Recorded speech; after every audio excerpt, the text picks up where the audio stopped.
Alright, so wanted to film a quick video on these reproduction Carcano clips. These are 3D printed compared to the original stamped steel clips, but they function just like the originals. So we've got 6 rounds of 6.5 by 52 inert cartridges here. I don't know if you can hear that click, but they click into place. There's internal guide rails on here just like on the original clips, so the bullets are retained in the clip so they won't fall out. And these hold 6 rounds just like the originals.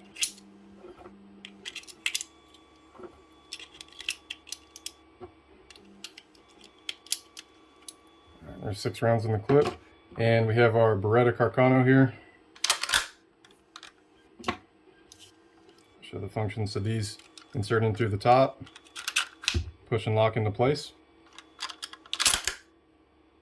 and 1, 2, 3, 4, 5, 6. There we go. Yeah, just wanted to film a quick video and demonstrate the function of the clips, and hope that helps anyone interested.